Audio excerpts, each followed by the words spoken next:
My name is Berta Mashev. I'm a senior water and sanitation specialist at the bank, at the World Bank, and it's my pleasure to welcome you all to come to this event. This is the second roundtable that we have organized of a series of roundtables that is being co-hosted by the NewIBNet, the Equal Aqua, and the Utility of the Future, and we plan to do this on a regular basis. Next month is going to be the one for the Equal Aqua, so stay tuned because it's coming. I hope you are all comfortable and eager to hear from the experiences that we are trying to collect from practitioners like you on working in water utilities on metering, right? So they are going to share with you what they've been through, what the experiences are, and what the outcomes they are getting. And we hope that this can help all others also to improve or get curious to connect with those that are going to be speaking today. So on the IBNet, based on the data they've been collecting on IBNet, we know that in 2022, the average collection rate was about 96%, but it dropped to 92% in 2023. This is again based on the information that we have on the new IBNet.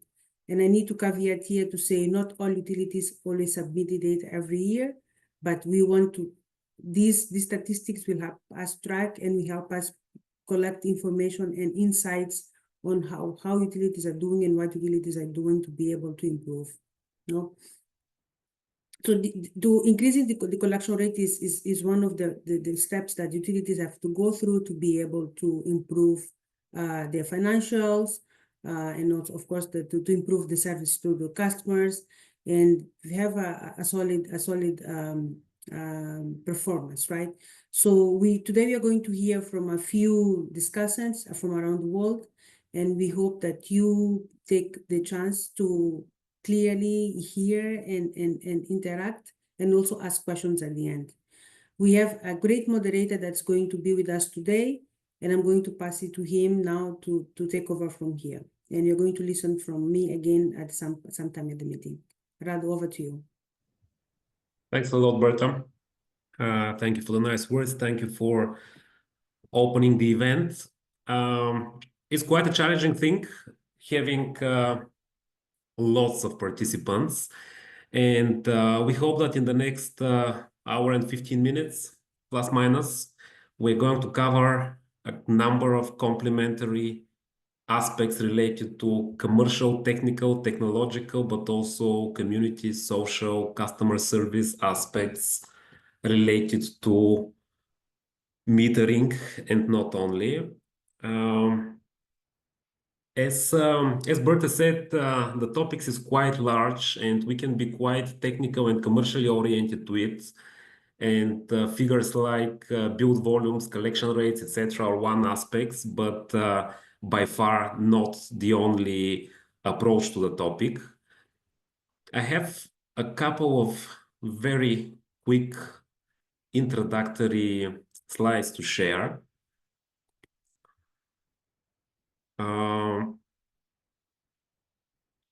Give me a second, please, just to set up the scene. I'm not sure whether you are familiar with this pretty ridiculous roundabout set up in the early 70s, somewhere in the UK, which is a good analogy, at least that's what I thought of when preparing for the event today. It's an absolutely real thing, and it allows for people to cross in multiple different ways. The roundabout didn't properly fulfill its purpose, and for a number of years it was voted the worst roundabout in the UK. There were even some accidents, so definitely not a great practice. But I believe it's a good analogy for something that provides multiple entry but also exit points from or to a topic.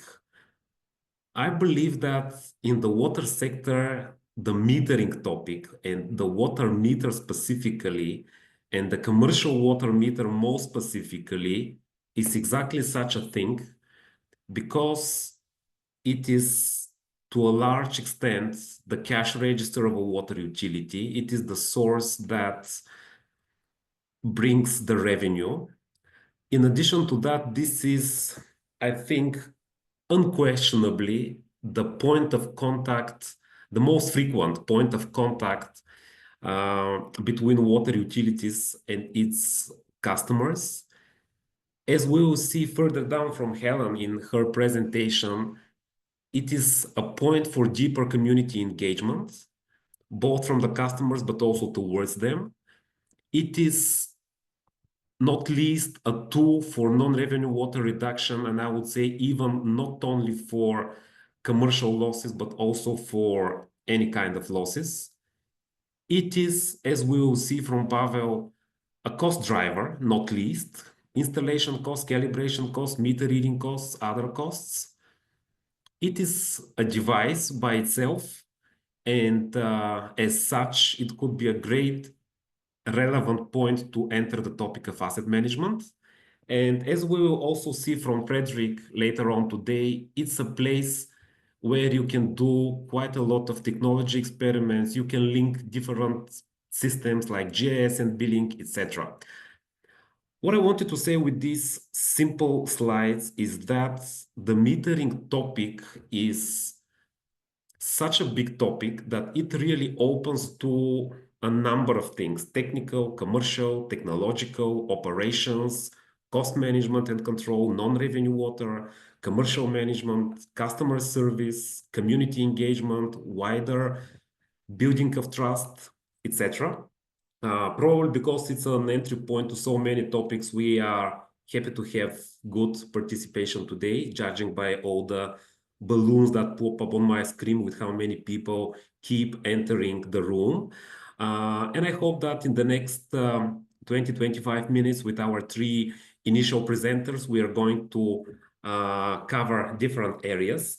In a minute, I will pass the floor to Pavel, a colleague of mine from many years ago, Pavel Mikhailov from Sofia Water, a Veolia company, who will tell us a bit more about the core function of meters, registering revenues, being a foundation for cash collection, but also a bit more technical aspects like commercial losses, meter under registration, etc.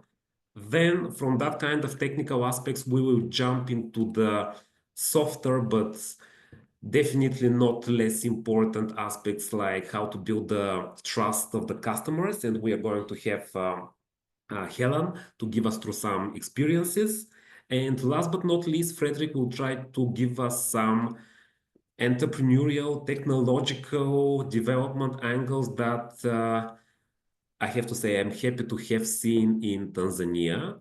So with that, I would really like to emphasize that we would like to cover at least 3 complementary viewpoints related to the metering and how it relates to technological, but also to community and customer service aspects. And without wasting more time, I would like to hand over to you, Pavel, with some very core aspects of commercial metering and what it means for water utilities. Pavel? Thank you, Rado. I will start my presentation. My name is Pavel Mikhailov.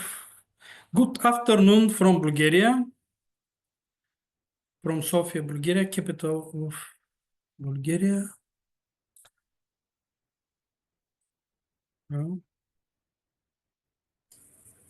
Hi, Pavel.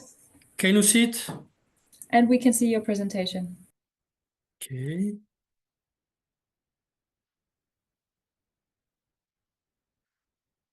Okay, just to say that I have more than 15 years experience in metering Pavel, I'm topics. sorry. Sorry Yep. to interrupt you. Can you change it to presenter mode? We can see it on the PowerPoint frame. We just don't want spoilers of the cool content that you're sharing with us. Yeah, just.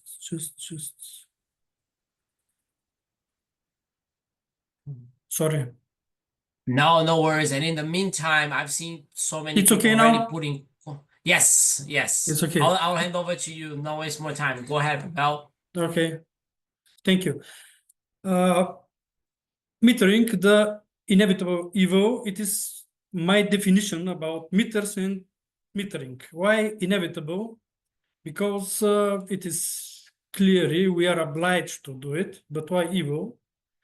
It's also easy answer because we are facing in this topic one of the clearest case of catch-22 paradox. We are obliged to invest enormous amounts of resources in metering activities, in activity which generates massive losses. Pay millions euro to gain millions, but losses. Most of us are spending piles of money for meters and metering activities, and we are feeding huge industry. Approximately 40 leading meter producers with a global market up to 20 billion euro. Also, we are supporting strong social policy and responsibility. In some of the cases, more than 10% of the total staff are directly involved in metering activities. And what are the costs about it, related to it? Up to 5% of CapEx or OpEx, as I said, it is million euros. I divided costs in 3 groups. The first one is meter maintenance. It's including the cost for procedures for choosing a meter supplier. It's cost and time spending processes in order to buy and use high quality meters. Also cost for purchase and delivery of meters, tools, fittings. Cost for staff, equipment, health and safety. It is including never-ending trainings, procedures, events, etc. Cost for installation of meters, correct type, correct size, location, and cost for maintenance of meters. For example, in Bulgaria, every meter should be set in meteorological validation every few years according to the local legislation. Just for example, in Bulgaria, small diameters up to diameter 50 should be set in meteorological validation every 5 years. Every meter above diameter 65 in 2 years. The second group costs are related to meter reading. It's including costs for administration of meter reading process, staff responsible for preparatory activities. Cost for secure access to meters, informational campaign for reading schedule, cost for reader devices. It is phones, tablets, PDAs, and the software which is related to the devices.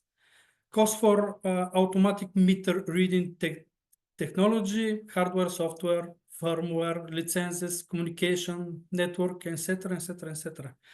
And again, staff, equipment, and health and safety, which are fully independent than staff for maintenance of meters. And the third group of cost is commercial cost. It's including validation of the readings, should be set methodology for manual and automatic validation of the readings. Billing, appeals, should be dedicated team which is going to deal just with customers' appeals related to meters, to readings, to staff related to the activity, and cost for correction. To now is quite okay, but what is next? What we are losing? What kind of losses could be generated due to improper management and measurement? According to our estimation, more than 1/3 of the total commercial losses are related to metering activities. Also, I divided into 3 groups. The first group is related to meters, aging of meters. It is estimated that on annual basis, every meter is losing its sensitivity of measurement, and it leads to decreasing of measured water quantities by up to 1% per year. Losses related to consumption under meter registration, it is related to meter sizing. If, just for example, if 1 meter is oversized, it could lead to at least 50% losses of consumed water quantities. And of course, blocked meters, it is dependent on the quality of water, quality of devices. And if it's not detected immediately, it could lead to huge losses, just for one case, for example. The second group is related to reading, not read consumption, errors in reading. Doesn't matter if it's physical reading or smart remote reading. Even in smart technology, there is no guarantee of lack of errors there. Meter manipulation, there are 1,000 ways to manipulate meter, you know, maybe, and bypasses of the meters, in some of the cases, they are untraceable. And commercial parts losses, which are related to errors in validation and billing process, not built consumption, correction of already built consumption, errors in processing of the data. Yes, but there are not all of the reasons of losses in metering. There are a lot more, but for this time slot, I think it's enough to be mentioned. On the picture, you can see on the left side, influence with magnet, on the right side with some kind of device which is blocking the wheels of the meter.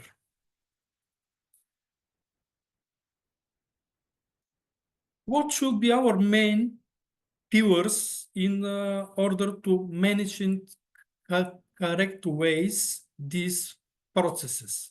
Data, data, data. You know, there is sentence sheet in, sheet out.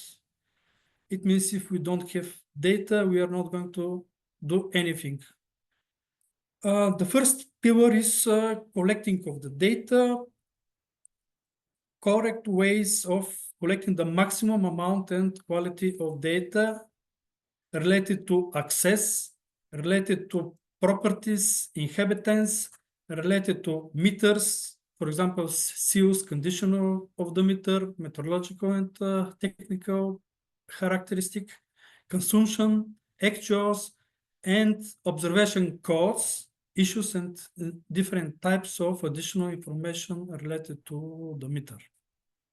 The second pillar is analysis. We can predict the flow. Detailed analysis of consumption, also profile of the consumption and customers. By predicting usage patterns, we are ensuring smarter, more sustainable water management. Tendency of consumption, balances, minimum night flow, zoning, sizing of the meter, and in real-time analytics can pinpoint issues before they become costly problems. It can be known absolutely. All this information should be visualized immediately in dashboard with alarms for lack of consumption, lack of transmissions, increased, decreased consumption, permanent consumption, change level of the batteries, strength of the signal. Also, this information could be used for detect leaks. If there are high level of minimum night flows, illegal consumption, if there are lack of consumption or decreasing of consumption, solving access issue, decreasing customer appeals, yearly detection of increased consumption, preventing unexpected bill increases. And of course, additional business opportunities in order to providing or selling the data to the consumers. In a few words, it is not just a meter, it is a data powerhouse. And our prioritization doesn't matter if it's to solving issues, to optimizing the processes, to implementation of the additional technologies or innovation, should be in this order. Key customers, big customers, hard access, and health and safety. Last two ones are because we care for our employees. And the third pillar is conformity. All detected discrepancies should be resolved in short terms. That's from me. Thank you for your attention. If there are questions, I'm available to answer. Thank you, Pavka. Thank you for making this synopsis between technical and commercial aspects of metering. I'm sure you're provoking questions. We are receiving some of them in the chat, and we will address them after the panel, which also gives me the ground to remind everyone who is here to freely drop questions, comments, reflections in the chat. We'll try to summarize them, and when we finish this session and then there is a bit of a summarization, we will address the questions. With that, I would like to pass the word to Helen Taiwo from the Executive Director of Lagos Water Corporation, who will pay some attention to rather community-related aspects, some of which are addressed at the level of the meter. Over to you, Helen.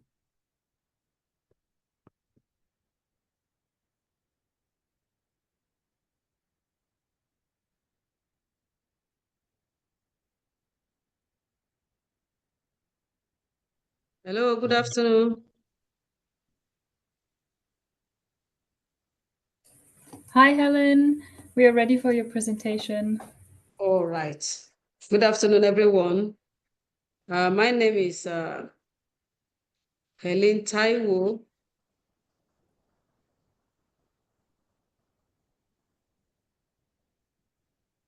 I'm the Executive Director of Operations, Lagos Water Corporation in Nigeria. I have a few slides to talk about this morning. Can I share my slide?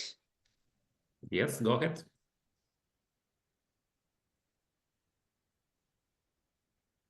Okay.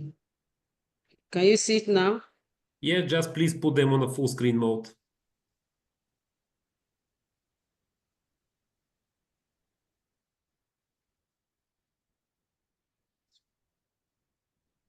Perfect. Okay. I'm to speak on the connecting communities to operations, metering and community engagement for long-term savings at utility. So I will start by informing every one of us that what is community engagement? The community engagement, as I put on my slide, is that it involves actively collaboration with the people to ensure that our services meet their needs and expectations.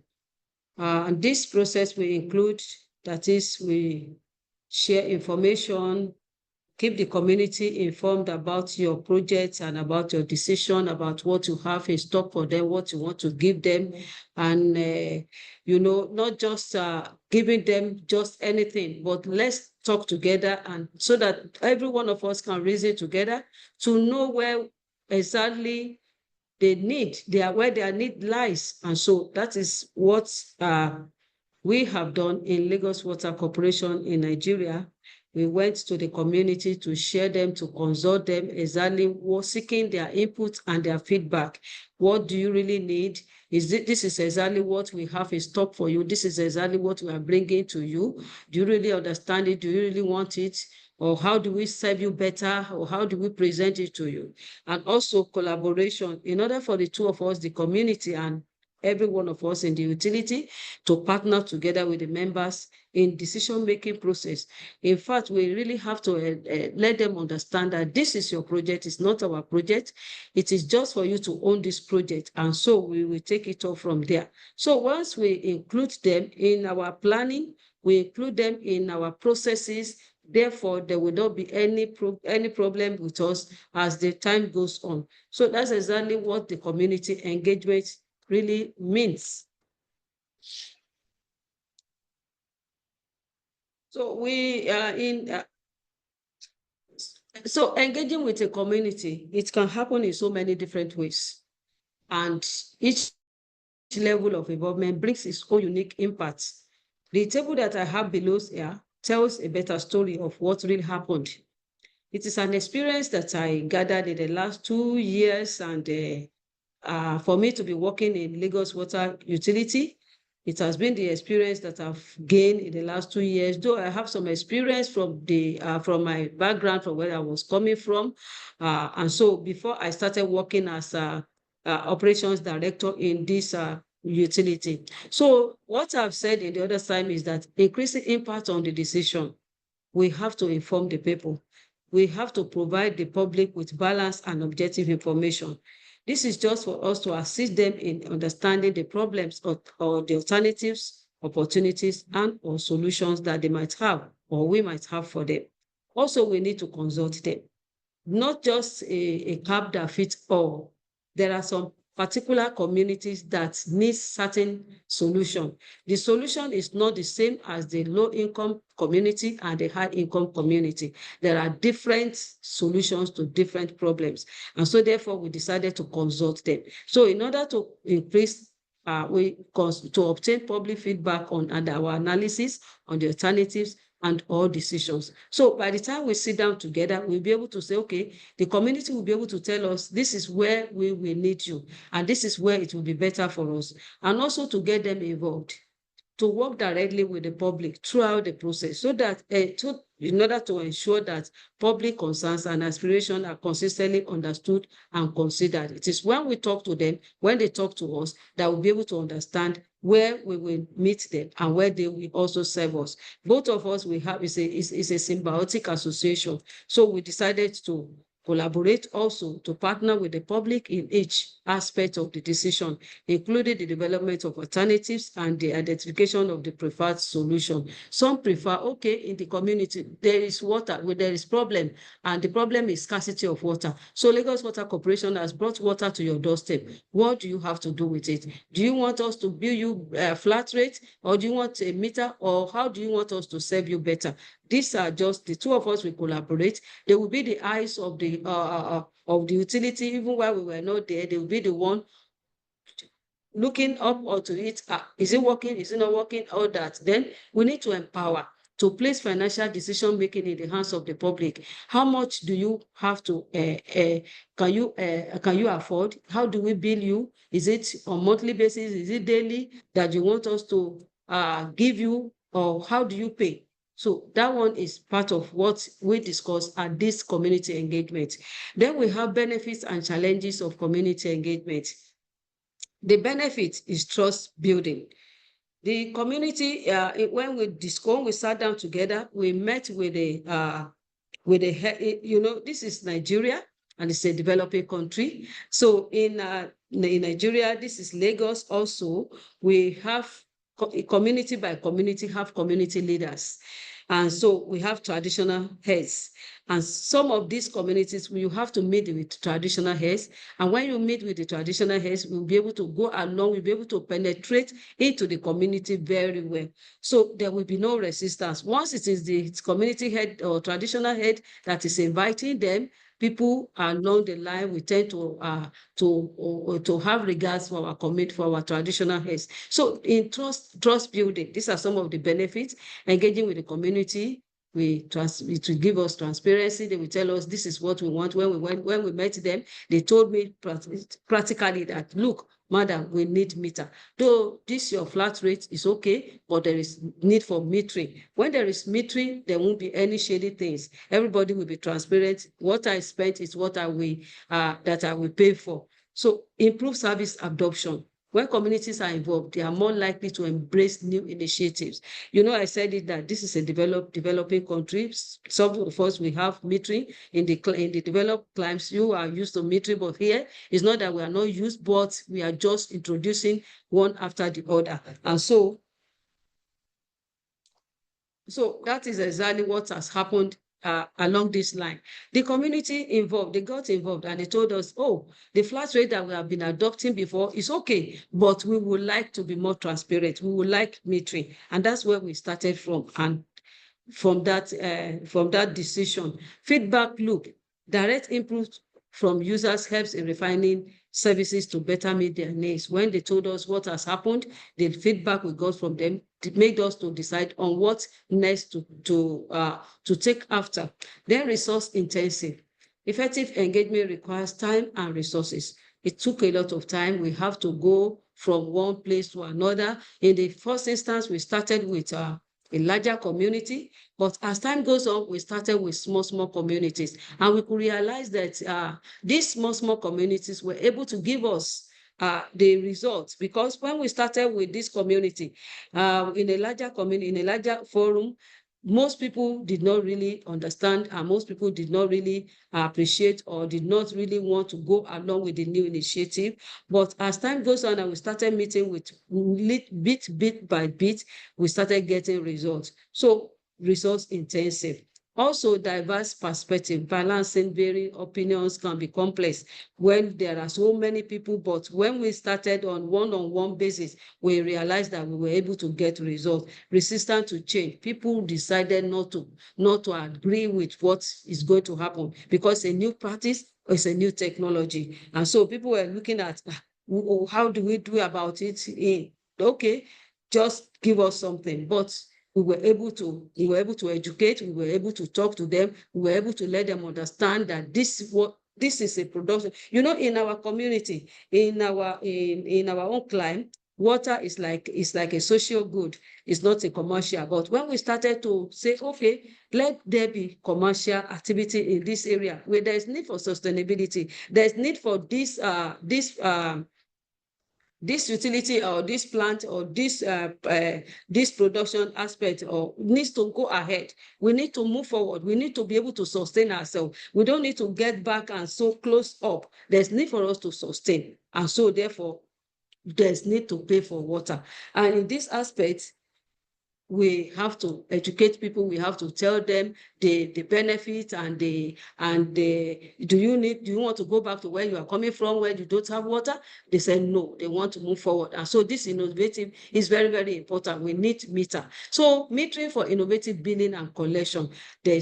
In the simplest of terms, water metering is the process of measuring, as we have learned from the first presenter. He has taken us through the metering process. He has told us all sorts of what we needed. And this is achieved through devices as water meters, which record the amount of water passing through it and all that. There's why meters. Why we need accurate billing, leak detection, resource management, in order for us to be on the same page, so that there won't be any cheating, and every one of us will be on the same page. So this picture I'm showing you is just exactly what happened during the time we have the community engagement forum. The name of the community is Abeson, and the Lagos Water Corporation just rehabilitated the water works around the area. The community has suffered water difficulty in the last for more than 20-30 years. And so when we brought this water there, they were very happy. But we need to get them engaged. We need to tell them that water is not free. We need to educate them. We need to engage them.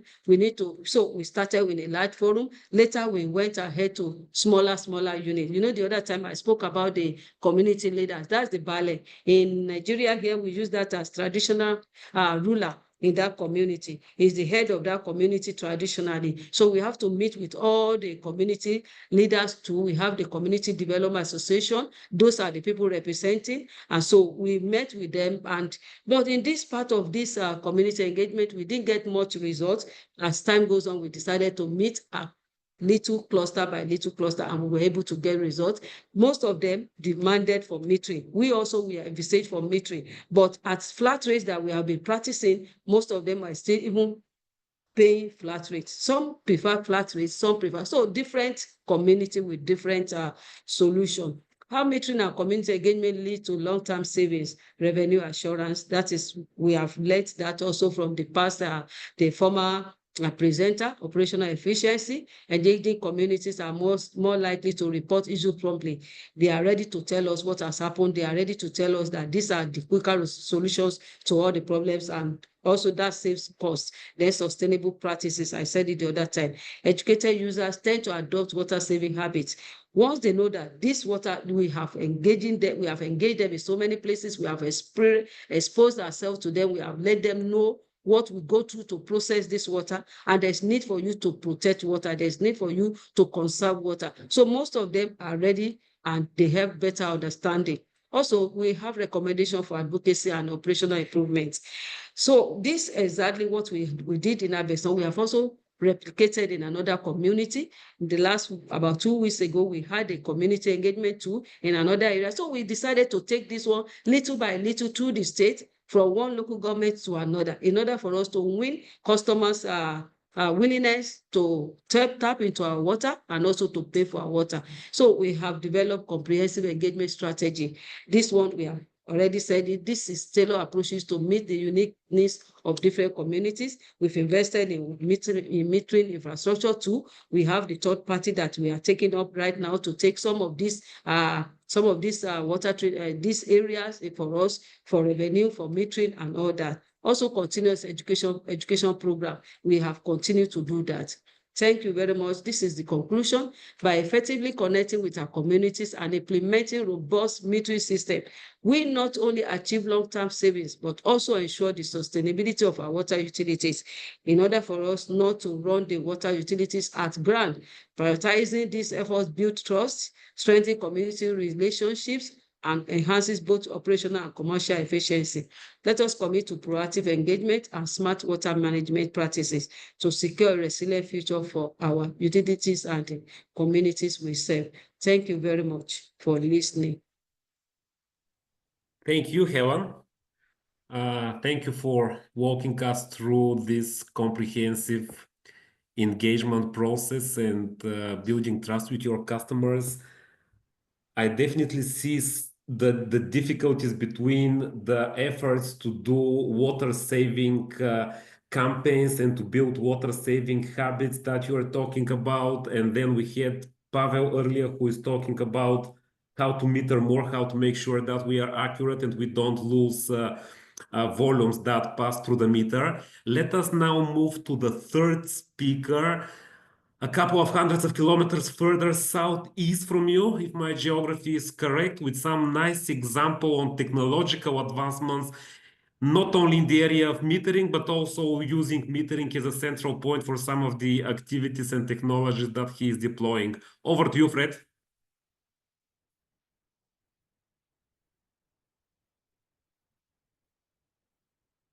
You are muted.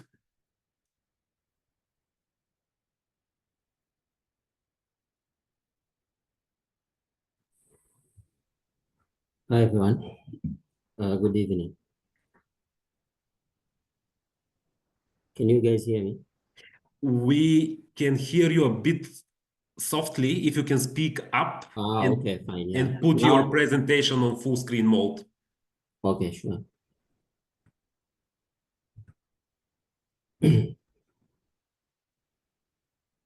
That's fine. That's fine. Okay, thank you. Okay, as I've been introduced, my name is Frederick Swai. I'm from Tanzania. I'm the managing director of Collect Tech Limited. Collect Tech work with water utilities into supporting, of course, water utilities into different aspects of issues like operations and management, all those issues of artificial intelligence, leakage reporting and detections, data analysis, smart water solutions, and etc. So what Collect Tech actually does is it works with water utilities, because most of water utilities, what they're doing those manual operations, manual activities. But what we are doing, we are engaging with technology. We're using technologies to solve different issues that are raised by water by water utilities. And of course, in the meantime, in less than 2 years, we have been partnering with different reputable organizations that I could say. There's this KUWASA, which is Kigoma Urban Water Supply and Sanitation Authority, which is in Tanzania, GIZ, GTech, Mastercard Foundation, UNDP, and AU, and others. So these have been our partners, and it's good for us to introduce them every time that we are getting time to do that. Okay, going to my topic.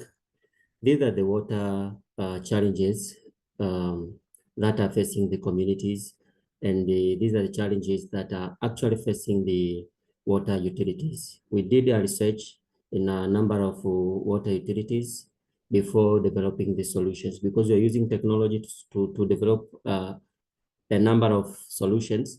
But before developing our solutions, we took some time to learn a bit on the challenges that our fellows water utilities are facing. And here I'm going to I'm showing you a few challenges that water utilities are facing. To start with, the inefficiency in revenue collections. Of course, you can have the meter, you can read the meters properly, you can do a lot, but sometimes you can fail to collect, because collections also need some sorts of skills. But apart from skills, you need tech to help you with that, and I'll show you how. The other issues is failure to keep customers' behavior. Of course, as my previous fellow speakers have said, most of these I could say billing systems, what they do is they keep customers' history, but they don't keep customers' behavior. To keep a customer behavior, you need a lot of tools and and there is where Collect Tech get into the business. So we keep those customers' behavior. And when I'm saying customers' behavior, there's a lot from it. Like if you're doing the revenue collection, there are these customers that they cannot pay you until you make a phone call. So how do you know? You have 10,000 customers, you have 100K customers. How would you know? Like there are these customers that they cannot make payment until I make a phone call. These others, maybe until I do a physical visit, and others, they just need a reminder SMS, a reminder message to do the payment. How will you know that? It is very difficult to keep that in your brain if you have a pool of 10K, 20K, etc. customers. Most of the utilities, they lack these analytical tools. Analytical tools, of course, they are using Excel as an analytical tool, which it's good, but not too good. We need analytical tools. How are we solving that? I'll show you guys. There are these issues of high customers' complaints. Of course, to manage, maybe a utility has, let's say, 20 workers, and you have a base of customers of 20K, 30K, 20 workers to supervise and to make sure that they meet a complaint of each customer is a bit tough. But how are we using that, and how are we dealing with that in tech? I will show you guys. Then the issues of tracking issues. Sometimes maybe you're doing debt collections, you have your team. Here we call them sales assistants, those who are doing the meter reading, and they help us in the collections of debts. If they go to site, how sure I am, like now I'm in office, for example, how sure will I be like they are doing my work? Sometimes people could tell you we are somewhere, we are doing the collections, we are doing the XYZ, but in reality, they're doing nothing. So how will I know, like this sales assistant is in area X right now doing this activity? If you rely on papers, that one is very difficult to manage. But if you rely on tech, it's very possible. The other issues is the general issue of non-revenue water. In TZ, the other utilities report non-revenue water of 67, 68%, losing that amount of water. It's not acceptable. And how can we help reducing that any RRW, the non-revenue water, without major investments? Because most of the mindset of people is, if you want to reduce the non-revenue water, and what you have to do the major investment. But how are we solving that ourselves? we're going to show you guys. Then the other issue is the paper-based processes. Of course, you have to print the customer's debts every day, distribute it to some people, and take them somewhere to do the debts collection. But that is what we are, every day in the morning, people have to do the printing of hundred of paper sheets. Yeah, so all of these, they cause to 3 issues that we have categorized there. The first one is poor revenue collection. Then the other one is low customer satisfactions, and the other one is the last one is staff disruptions, because sometimes a managing director is forced to go on site and do the debt collections. You know, the senior people that they are supposed to work on the other issues, but because the revenue is not there, they're supposed to go there. So how are we solving that? You're gonna see on my few next slides.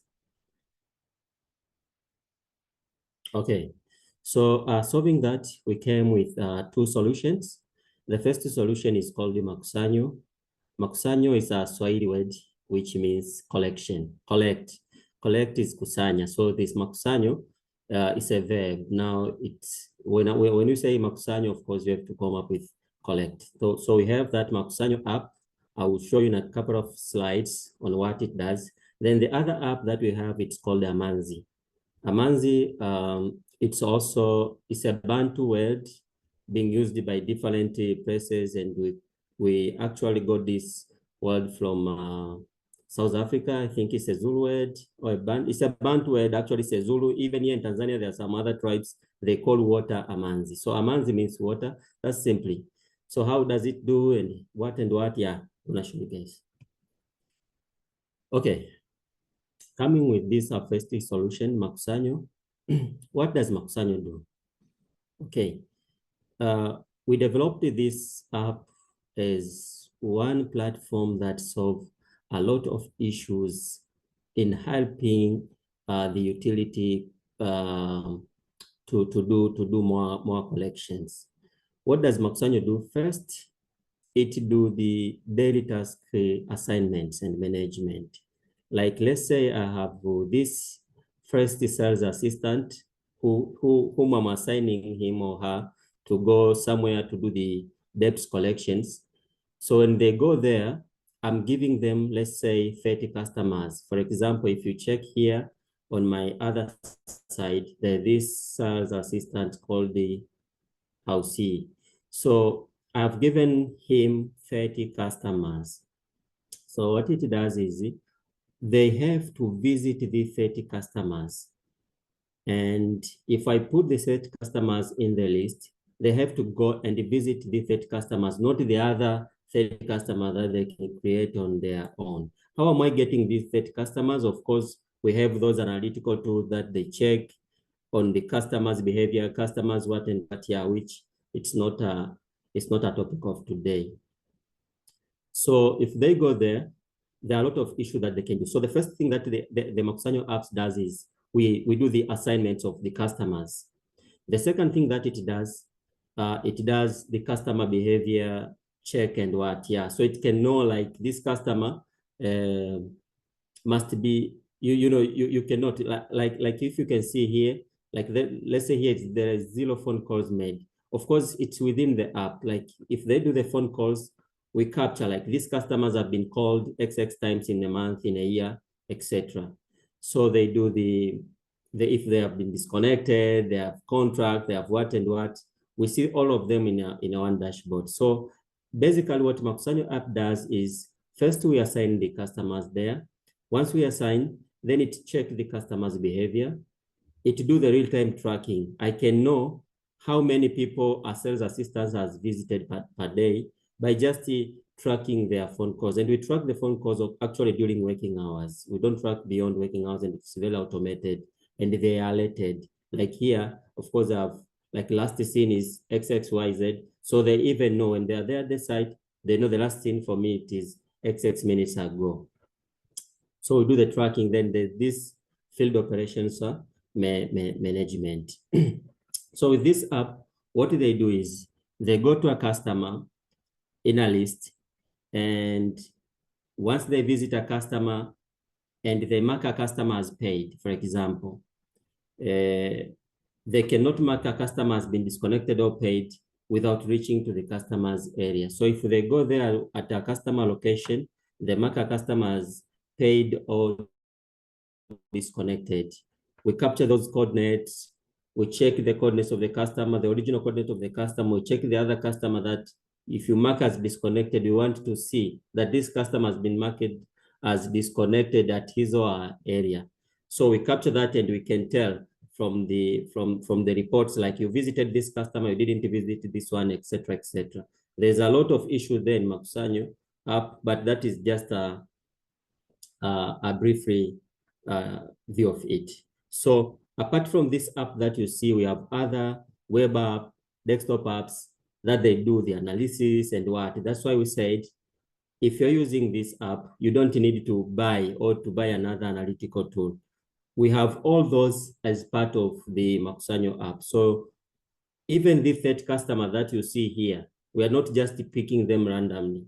We get them from our analytical tools, and our analytical tools are very automated. So it understands the customer behavior. It understands that these are the customers that they cannot pay until you visit them. These are the customers that they cannot pay until you make a phone call. So we know, like, these customers needs to make a phone call, these customers we must visit, etc., etc. Going to the other app, it's called Amanzi. As I've said, Amanzi, it is simply a report leakage app, because it is not only selling water, it's not only collecting, it's about selling also. It's about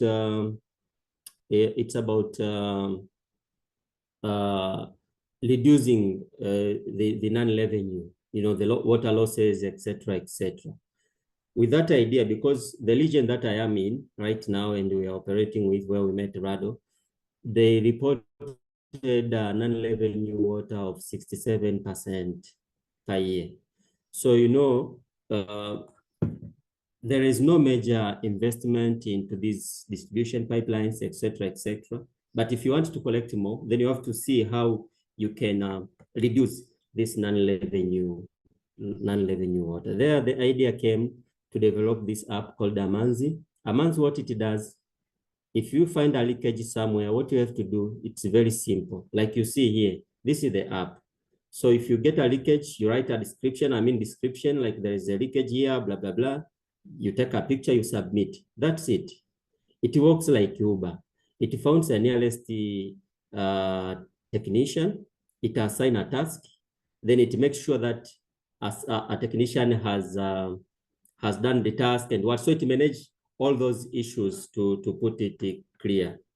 So, and as we are speaking right now, we are expecting Amanzi to be available in a Play Store and App Store by the end of next month or in the middle of next month, because we have already uploaded it in a Play Store and App Store. So probably it will be available in other places beyond Tanzania. But we have tested it for a year and it is working perfectly here. So of course,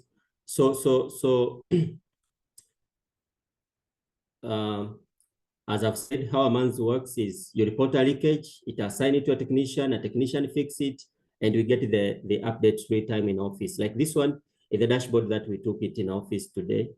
We had 14 technicians on site, and here are the leakages that have been reported by the time I was compiling this presentation. And here, if you see, these people are the technicians, and these are the leakages, you see. So this one has an unattended, temporary fixed, and this is permanently fixed. And this is real time. So we can know up to now, today, how many leakages have been reported, how many has been fixed. It is very quick because these technicians, as part of their months, these technicians, as you see them there, they have their boundaries. So if a technician leave his or her place of area of work during working hours, we get an alert, like someone has left the place. And the community are the one who are reporting the leakages. So you can see, even if a technician is in his or her area of work and they do nothing, once a leakage is reported by a community member, they will eventually get a task to do. So what they have to do is just to make sure that they are available at their working place during working hours. If they are not there, also we get the alerts. So even if they are, of course, not good to use this word, even if someone is lazy, goes there, sit there and sleep whatsoever, but in their working place, they will get the notifications of the leakages reported by the community in their phone. And in the office, they have to make sure that all those leakages are fixed within within two hours. So we keep track of their movements and what, if it will be live what, you could see them moving here and there. We keep track of all those issues.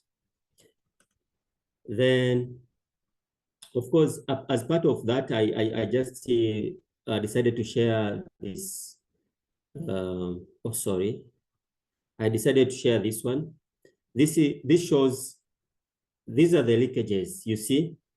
Here in a red zone is high, we reported high leakages, like every day there's a leakage and what. So even if we want to do, this is part of course, of our analytical tool, that if you want to see where there's high leakages, you can know, like this area where it is red, it is high leakages area and what. So even if you want to do further investment on distribution lines and what, you know where to go to. Of course, these are the big impacts of our solutions. Before us, the non-revenue water was reported at 65%, and now it has dropped to 34%.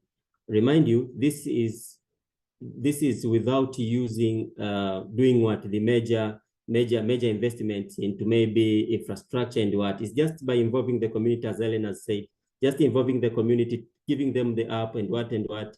They report the leakages, and that's it. Then here is the impact.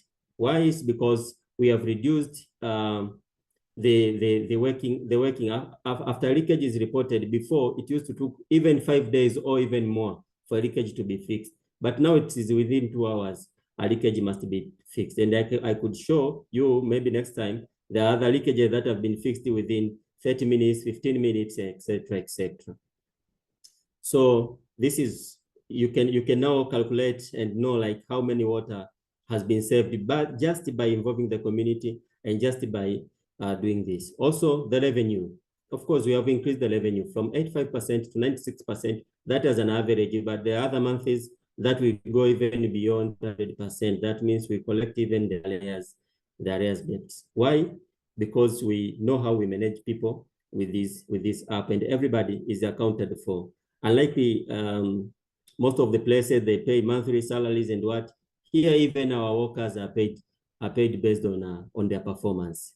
So if you are given an assignment, you have to make sure that you execute it to the fullest, because that will determine your paycheck. Of course, case studies, I've mentioned here a few. I think it's not important for today, but if you guys come here like Rado and what, yeah, you can come and visit some of our clients. Yeah.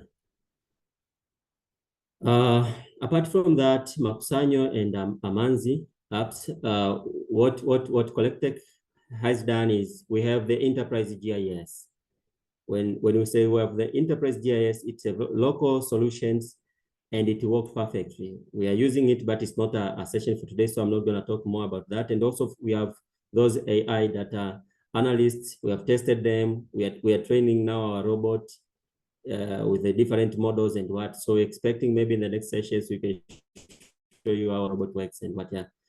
Apart from that, I think that's enough for today. Of course, these are the plans for us to excel and what. Yeah, and these are our contracts. Thank you so much. Yeah. Thank you, Fred. Thank you, Fred. Judging by the comments and the questions that we're receiving in the chat, there is genuine interest. People seem to be impressed in the combination of tools that you are deploying in Tanzania. So glad that we managed to see some impressive metrics of what you have achieved. Now, running behind time, I would like to make a suggestion for going forward in the next coming couple of minutes. we have a short session in which I would like to invite three of our organizers, Camilo Lombana from the World Bank, Utilities of the Future, and then Tala Livani and again Berta, to make something rather quick and focused. I would like to ask you, colleagues, to do a single word reflection, just point out one important focus area or impression or an insight from the presenters. And then after that, in, let's say, up to a minute, you share your reflections on why you picked this word. I would first ask Camilo to reflect on Pavel's presentation, then Tala on Helen, and then Berta on Fred. Camilo, over to you for first immediate reaction. Please, one word and then a couple of reflections. Okay, thank you. Completely starting to be here and discussing these super interesting presentations. So, probably, if I'm to summarize Paul's presentation in one word, I would go for optimization. I'll explain here why. And if I'm to say a couple of remarks from Paul's presentation, I will try to highlight four things. So, first is that metering is an strategic investment. So it can be seen as a cost, but the reality is that this is an enabler for financial sustainability, for service reliability, for customer trust. So this is an strategic investment. Second, I think that metering is key for reducing commercial losses, and Pavel's presentation was clear about 33% of total commercial losses can be tackled if good metering systems are in place. So, and we know that this is the headache that we all see Camilo? in the. Yes. It's very cut off. Can you maybe quickly fix your microphone? Goodness. No, can you hear me well here? I don't have any other microphone, but can you hear me there? It's cutting very abruptly. We heard the word optimization, but then listening to you in sequential sentences, it was quite tough. It's better now. Not much. Can you try to say a couple of slow sentences? Yeah, let me try to conclude with a couple of sentences. Third point is that metering enhances customer trust and service efficiency. And we've seen this not only on Paul's presentation, but also in the case from Nigeria. Probably the fourth takeaway from this presentation is that it works on both or supports both financial sustainability and digital transformation. And I mean, we've seen that although the initial costs are high, this ultimately reduces non-revenue water, improves cost recovery, therefore it pays off. Let me stop here in the time. Thank you, Camilo. It was really quite bad connection, but somehow I think we managed to get some key importance words like optimization, customer trust, and others. So thank you for that. We would now move to you, Tala. Please focus on Helen's presentation. Drop us one key word or phrase, and then a couple of sentences with your reflection. Over to you. Sure. Thank you so much, and pleasure to be with you all. I think one of the things that I really took away from Helen's presentation was her final message, and that is that active collaboration with communities ensures better service delivery.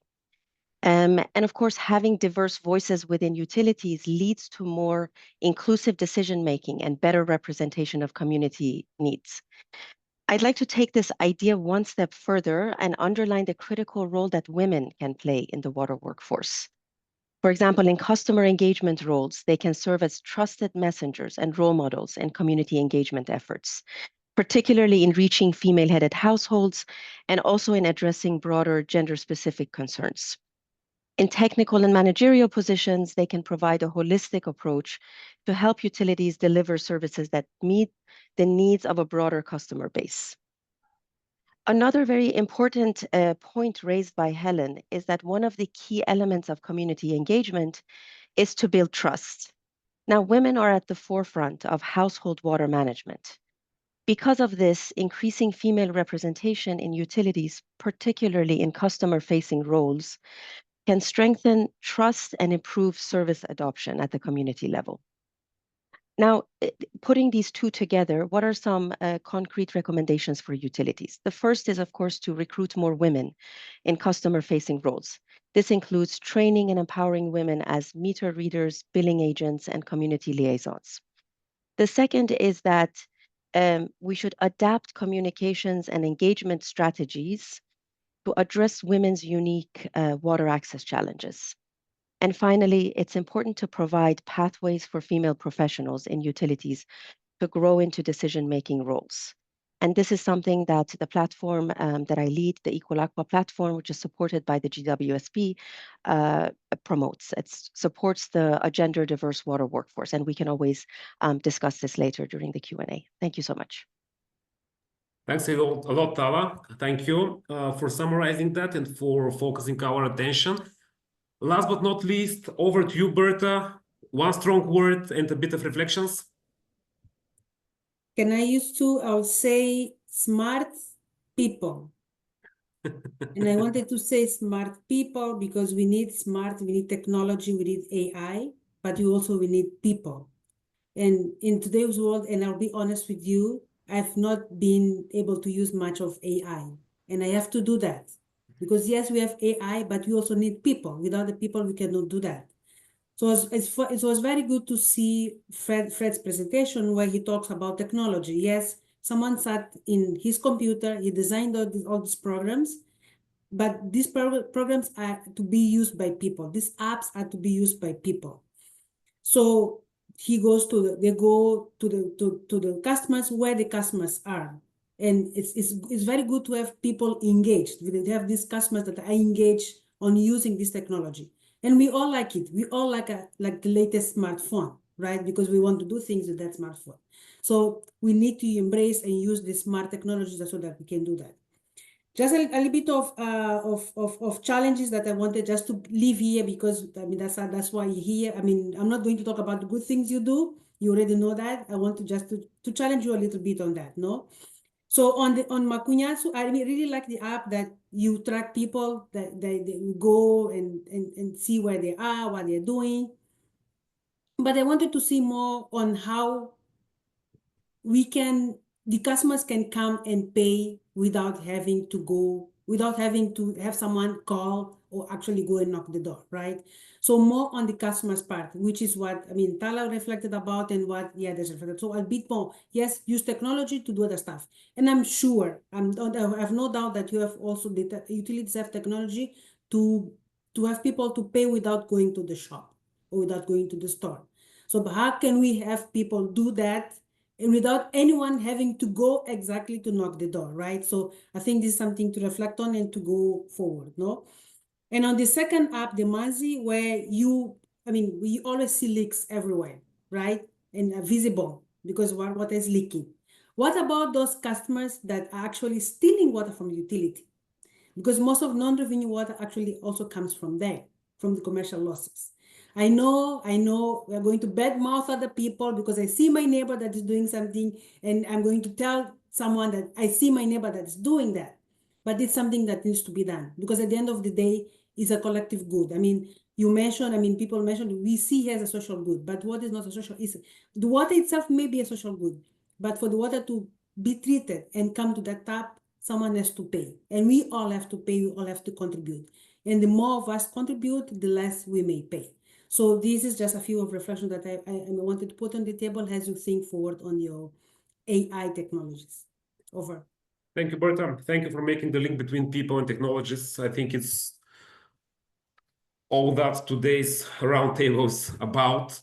A bit behind schedule, but some 15 minutes plus minus for a quick round of questions. Together with Anna, we have been trying to collect and kind of summarize. So at least to kickstart that, I have one question for each of our three participants. I'll ask you to be concise and I will shoot these. Pavel, there were quite a few questions related to you about commercial losses as percentage of total losses, but also as metering inaccuracies as percentage of the commercial losses. Can you give us some reflections? Part of that was covered in your presentation, of course, about for the company or companies that you have worked with, but also for other places that you have an opinion of as a grossly average commercial losses as part of the total and as metering inaccuracies as part of the commercial losses. Over to you, Pavel. Well, to answer the question, how much in percentage of the contribution of metering of non-revenue, the total non-revenue water, it's up to 5%. Are losses which are related to meters, metering, etc. And Radu, what was your question about the companies? No, I was just trying to push you to reflect on typical. Actually, I saw the figure in your presentation. It was about 1/3, 33%. 1/3 of commercial losses and 5% of total losses. That was these are the figures that we needed from you, and that summarizes quite a few of the questions. I believe people will be impressed with the 33% and probably slightly disappointed with the 5%, but that's based on quite rigorous studies that I know you have done. Question for you, Helen. There was one question tailored towards your selection criteria for which communities and which customers you select to start installing meters on. The exact word that was used was the impartiality. So long story short, how do you select which customers you install commercial meters on first? Do they want to? Do they not want to? What's your prioritization? Just unmute yourself, Helen. Thank you very much.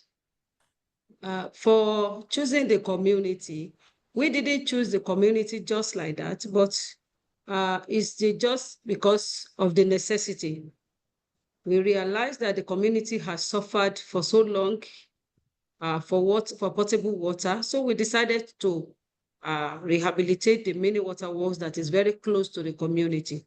And so we didn't just go to the, but just because of the necessity, that was why we chose that the community as a pilot scheme for the corporation. Thank you. I think, have I answered the question? More or less, but you can slightly expand. Just I will ask a question from me, not exactly from the participants. What are your key criteria? Do you start with urban, with rural, with industrial, with more concentrated areas? Yes, we decided to move to the residential. Okay. Not yet industrial. We moved to the residential. We moved to a closed circuit, an estate, a place where people are together for us to be able to meet them. So we looked at the place where it's a crying for the water. That was the reason why we moved to that estate to tackle it at that particular time. They need the water. They've even taken the government to the State House of Assembly, crying for water. They've taken the state, they've written to the governor, they've written to so many people. So when we had the opportunity, we just went to the community to address their problems and to solve their problems once and for all. Thank you. That was quite a specific answer. Residential, particular focus on places where water is scarce and people appreciate it and need it. Thanks for that. That was quite clear on your prioritization criteria. Fred, now to you. There were quite a few questions which were related to implementing your solutions, but also linking them to existing, particularly with billing. I will rephrase the question in order to to get you to answer a couple of questions that were raised. Would you say that, and I mean, this is not specifically driven for your solutions, but please reflect on that kind of solutions that people like you, entrepreneurs, developers develop. Do you reckon that that kind of solutions are typically easy to integrate with existing heavy billing systems, particularly like in your case in Tanzania, there is a nationally mandated billing engine. Are they flexible? What's your reflection on that? Is it also possible to install them as a standalone solutions that a utility can start from scratch with? Any reflections in this direction, Fred? Okay, thank you so much. Thank you so much, Rado. To answer your question very shortly, is nowadays with the way technology is and the way the world is, it is very simple because what we offer from our system also, we have our built-in API. So whatsoever system you have, we can integrate with you. It can work with you very well.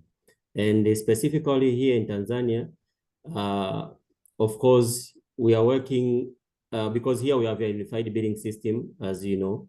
So the same billing system, we are using the data from there to put them into our system. It's not directly integrated because we have not yet got the API, but we are working to get that. But for the rest of other systems, no matter how complex a system is, it is very possible. And we have pools of developers that are well equipped with knowledge, experience working with water industries for over 20 years.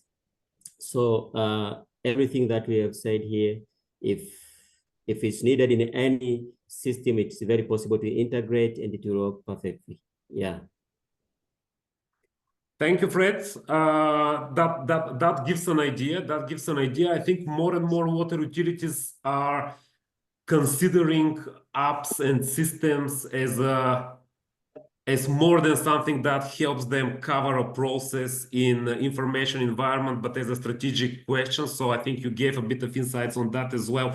I have one simple question to each and every one of the three of you, Pavel, Helen, and Fred, based on the three companies that you work with, Sofia Water, Lagos, and in your case, Fred, Kigoma, let's say, although you're working with a couple of companies, there were a couple of questions related very, very specifically to the exact level of non-revenue water. So can the three of you just share with us the latest figures of the non-revenue water and one or two sentences on the direction, the priority measures, particularly in the context of metering? Let's start in the order in which you presented. Pavel? In Sofia, Bulgaria, we have 37% non-revenue water. Our priorities are proactive zoning, finding the weaknesses in the water network, and to decreasing the losses with replacing the infrastructure or to finding the leakages and to repairing it. And of course, commercial losses, stealing of water, non-regulated, etc., etc., etc. We are divided into two groups: physical losses and commercial losses. The idea is after 2 years, we do to reach 32% of non-revenue water. Thank you, Pavel. And having worked for this company for 10 years myself, I would say that this is exactly half the level which the teams there started about 20 years ago. Thanks, Pavel. Helen, can you share with us the figures for your company?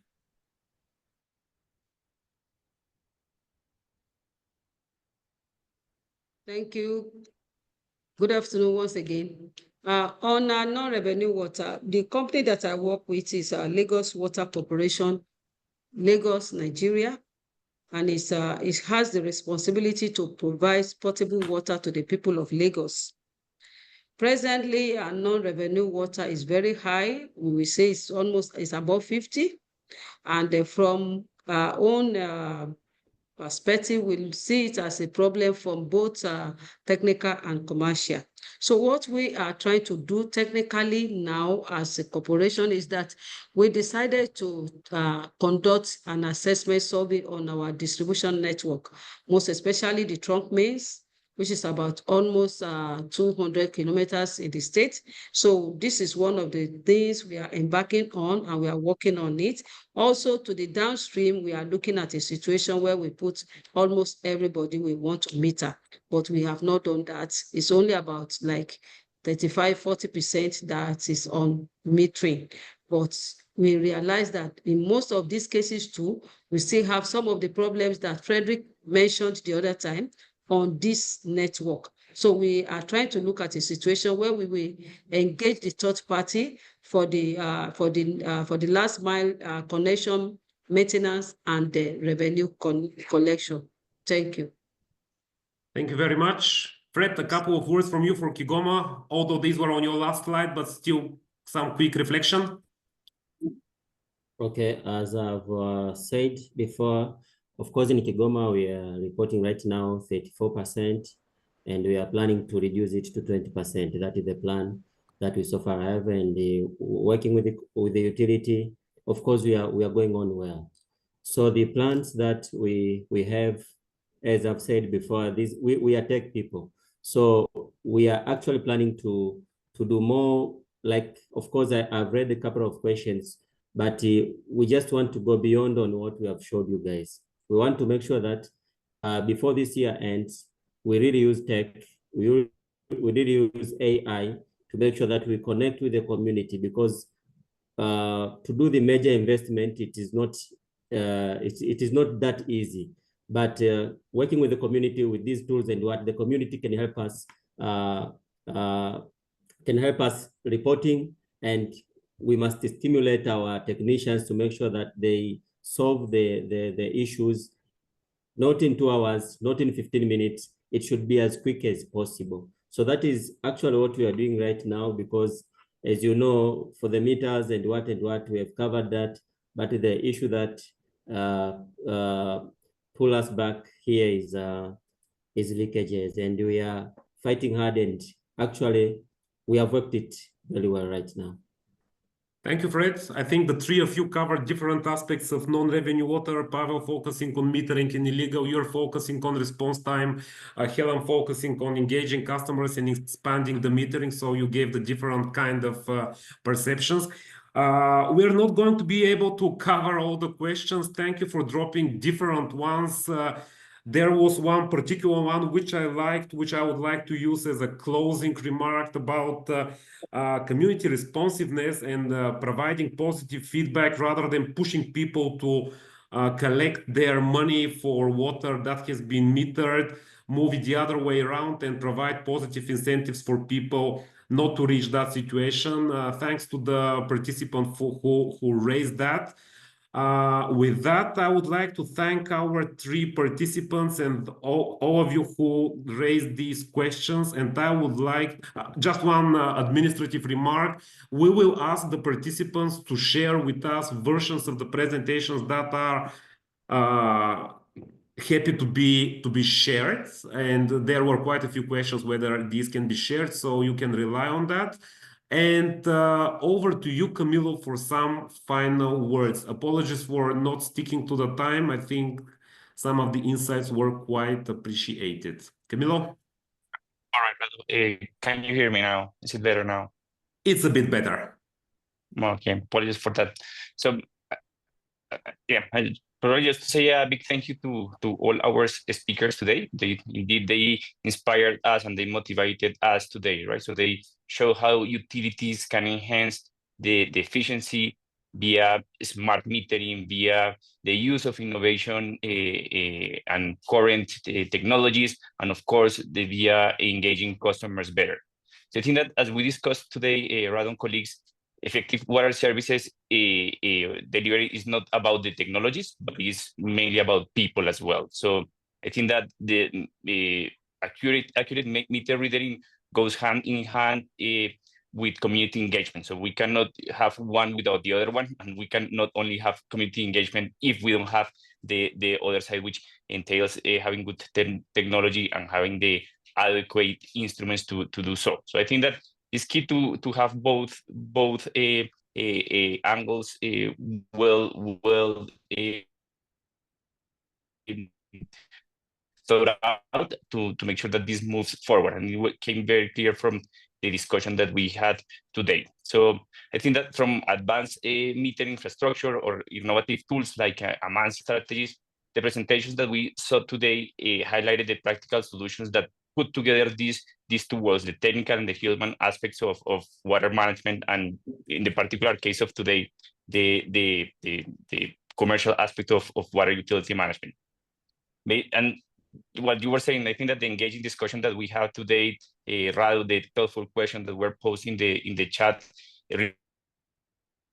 reinforce that we are all working together in this same challenge, and this type of webinars, this type of discussions allow us to think a bit broader, to get new ideas that might inspire us and might enable us to work better and to somehow try to improve the services that we provide. So, I mean, big thank you again. So just a reminder that we are to have another of these water roundtables that is going to happen on March 18th. This one is going to be as interesting as this one is going to be about policies and strategies to retain women in the water workplace. So make sure that you stay tuned for connection details. And again, thank you to all our speakers. Thank you to Rado. Thank you to Ana, Berta, to all the organizers for putting together such a great and interesting webinar. So let me wish you a good afternoon, good evening to all the colleagues connected.